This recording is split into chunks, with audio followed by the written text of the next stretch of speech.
मी usually दिवसातून 6-7 तास अभ्यास करायचे. मोस्टली मी एका दिवसात असे 10-10, 12 तास करायच्या ऐवजी मी वर्षभर हेच पॅटर्न आणि हा मोमेंटम पकडला.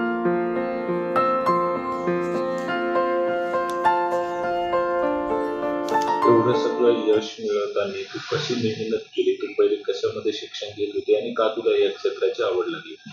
मी सर्वात आधी माझं 11वी-12वीचं सेक्शन आर्ट ह्युमॅनिटीजमध्ये झालं. याच्यामध्ये मला आधी 10वीपर्यंत इतकी काही खास आवड नव्हती या सब्जेक्ट्समध्ये. पण माझा मेन फोकस हा सायकॉलॉजी मानसशास्त्रामध्ये होता आणि माझ्या बाबांना त्या सब्जेक्टमध्ये इंटरेस्ट होता. माझे आजोबा पिडियाट्रिशियन होते. ते लोकांना बोलायचे, त्यांना समजवायचे. मग माझ्या आई-बाबांना पण त्या गोष्टी कराव्या लागतात आणि मी आणि माझ्या मैत्रिणींनी हा सब्जेक्ट सोबत आम्हाला डिस्कवर झाला आणि त्याच्यामुळे माझं इंटरेस्ट वाढत गेला सायकॉलॉजीमध्ये आणि तशा ह्याच्याने मी सायन्स घ्यायच्या ऐवजी काही नीट किंवा इंजिनिअरिंग करायच्या ऐवजी मी ठरवलं की मी ह्युमॅनिटीज किंवा आर्ट्सच्या दिशेने जाईल. वेळ स्टडीला देत होती.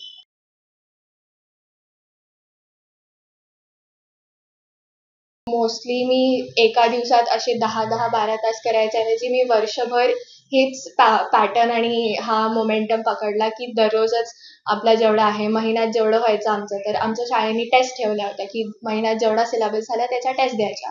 तर तशा ह्याच्याने माझी महिन्याला अभ्यास व्हायचा. सो त्याच्यामुळे माझा 6-7 तासाच्या मिनिमम अभ्यासाने माझा खूप जास्त फायदा झाला या सर्वात जास्त मदत कोणाची झाली स्टडी? मला सर्वात जास्त मदत म्हणजे माझे जे ह्युमॅनिटीजच्या फील्डमधले टीचर्स होते आणि माझे प्रिन्सिपल सर, या सगळ्यांची अतिशय मदत झाली. त्यांनी विश्वास दाखवला आमच्यावर. आम्हाला जे काही पाहिजे होतं ते नेहमी आम्हाला प्रोव्हाईड करायचे. आम्ही रात्री टीचर्सला कॉल करू शकत होतो. कुठले स्कूल्स युजुअली नंबर प्रोव्हाईड नाही करत टीचर्स. आमच्याकडे रेडी नंबर्स होते की तुम्ही कॉल करा त्यांना. घरी बाबांची जास्त. त्यांना या ह्युमॅनिटीज किंवा पॉलिटिकल सायन्स, हिस्ट्री या सगळ्या विषयांमध्ये त्यांना जास्ती आवड आहे. तर मग बाबांनी मला पुस्तकाच्या बाहेरच्या गोष्टी ज्या मला पुस्तकातलं टॉपिक समजण्यासाठी गरजेच्या होत्या, ते मला सांगायचे. म्हणजे माझी त्याच्याबद्दलची इन्फॉर्मेशन वाढावी आणि की मी ते बेटर पेपरमध्ये लिहू शकायची.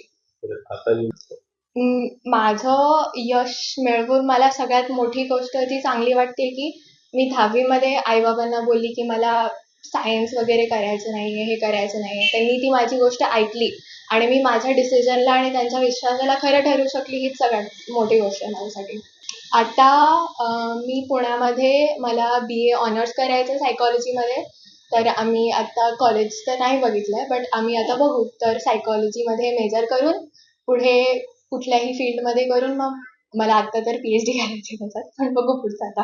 मला माझं नुसती आवड या 2 वर्षामध्ये माझे टीचर्स इतके छान होते की मला नुसतं सायकॉलॉजीच्या ऐवजी जे बाकीचे पण आर्ट्समधले सब्जेक्ट असतात त्याच्यामध्येही माझा इंटरेस्ट झालाय. सो पॉलिटिकल सायन्समध्ये तर खूपच जास्त आवड आली मला. सो मला काहीतरी करून ह्या 2 सब्जेक्ट्सला मर्ज करून कुठेतरी काम करायचंय. सो युनायटेड नेशन्स जर तसे काही ऑर्गनायझेशन्समध्ये काही करता आलं किंवा देशाच्या याच्यामध्ये पॉलिटिकल ॲस्पेक्टमध्ये काही सायकॉलॉजीचं जर बघू आता काय होतं. यश आपल्या मुलांनी मिळवल्याच्या नंतर मुलीचं हे यश बघून महिला आनंद काय? नाही, नक्कीच हे अभिमानास्पद आहे तिची कामगिरी. म्हणजे कुठल्याही आई-वडिलांना नक्कीच गौरव होईल, त्यांचा मान वाढेल आणि आज मला खरोखर तिचे बाबा म्हणून ओळखायला आज खरंच आनंद वाटेल. कारण ह्याचं महत्त्वाचं कारण आहे की तिने पाहिलेलं तिचं स्वप्न, तिने ठरवलेलं उद्देश, तिने जे करायचं ठरवलं की तिला नाही सायन्स करायचं नाहीये, तिला आर्ट्स करायचं आहे. आजच्या काळात आपण त्याला ह्युमॅनिटीज म्हणतो आणि ते परस्यू करायची तिने इच्छा ठेवली. आणि मला आय डोंट नो, मला आधीपासूनच वाटत होतं की माझ्या मुलीने असं चाकोरीबद्ध काही जे आहे ते करूच नाही. कारण चाकोरीबद्ध तर सगळेच करतात. समाजात नवीन काहीतरी दिशा दाखवणारं किंवा काहीतरी वेगळं करणारं व्यक्तिमत्व आपलं लेकरू व्हावं असं मला आधीपासून वाटत होतं. आणि ते मी तिला कधी तसं म्हटलं नाही कधी आयुष्यात, पण ते तिने अगदी खरोखर करून दाखवलं.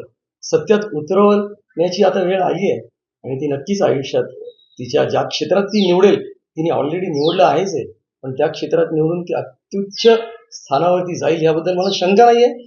आणि ती जावी यासाठी तर आशीर्वाद आमचे आई वडिलांचे, आजी आजोबांचे आणि सगळ्यांचे गुरुजनांचे आशीर्वाद असतात, ते नक्कीच तिला मिळतील आणि ती नक्कीच एक खूप उत्तुंग असं यश गाठेल. तुम्ही डॉक्टर झाले तेव्हा आनंद जास्त होता की आता तिने यश मिळवल्याचा आनंद जास्त? नाही, डॉक्टर होण्याचा आनंद होता, नक्कीच होता.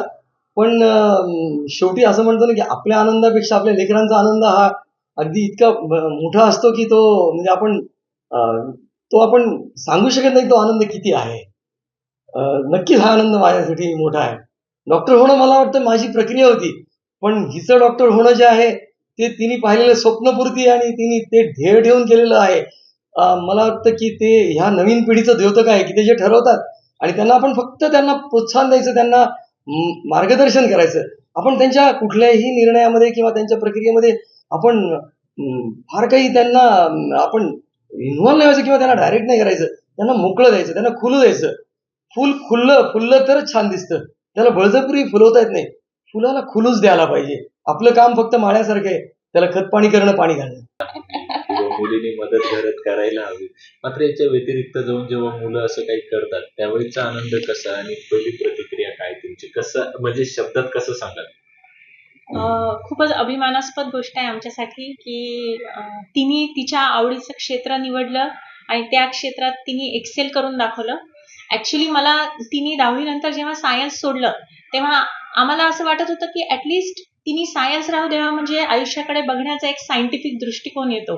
पण तिने मला समजावून सांगितलं की आई, जसं तू प्रिव्हेंटिव्ह ऑन्कॉलॉजी करते तसंच मला म्हणजे माझी अशी इच्छा होती की तिने MBBS करून तिने सायकियाट्री करावं, म्हणजे तिला जर आवड आहे तिने सायकियाट्रिस्ट व्हावं, अशी माझी म्हणजे प्रांजळ कबुली देते. पण तिने मला सांगितलं की आई, मला थेरप्टिक्समध्ये नाही जायचं आहे. I want to prevent emergence of mental illnesses in people. तर तिने जे हे उत्तर दिलं त्या वाक्यावर मी अगदी अवाक झाले. आणि त्याच्यानंतर मी तिला कधीच म्हटलं नाही चैत्रा की तू डॉक्टर हो किंवा तू सायकियाट्रिस्ट हो, कारण तिने खूप चांगल्या पद्धतीने मला ते पटवून सांगितलं होतं. तिने तिची स्टडी की नाही तुम्हाला वेळ द्यावा? तिने तिचा सेल्फ स्टडी केला आणि तिच्या बाबांनी तिला खूप गायडन्स केला आणि त्या बाबतीत तिने आम्हाला कधीच त्रास दिला नाही. म्हणजे हा सगळा स्टडी तिने विदाऊट एनी कोचिंग क्लास, तिच्या शाळेतले टीचर्स आणि तिचा हा स्वतःचा सेल्फ स्टडी आहे. तिला कुठलाही कोचिंग क्लास किंवा ट्युशन्स वगैरे नव्हते. हे सगळं अभ्यास तिने स्वतःच केलेला आहे. हो, अगदी 100%. खूप म्हणजे सांगितलेलं सगळं ऐकणारी अशी छान अशी गोड मुलगी आहे. कधीच मला तिला बळजबरी करावी लागली नाही किंवा उठ चैत्रा, कर, आता तुझी वेळ झाली, झोपू नको, असं मला कधीच नाही करावं लागलं. तिने हा जो अभ्यास केलाय तो स्वतः केलाय आणि कधी अभ्यास करताना आम्ही तिच्या आजूबाजूला बसावं किंवा आम्ही तिच्याबरोबर असावं किंवा आम्ही कुठलं सोशल फंक्शन अटेंड करू नये. आम्ही आमचे मुख्य म्हणजे आमचा जॉब किंवा आमचं जे रुटीन आहे ते सोडून आम्ही कधीच तिच्याजवळ बसलो नाही. म्हणजे हे जे केलं आहे that is her self achievement. ABP माझा, उघडा डोळे बघा नीट.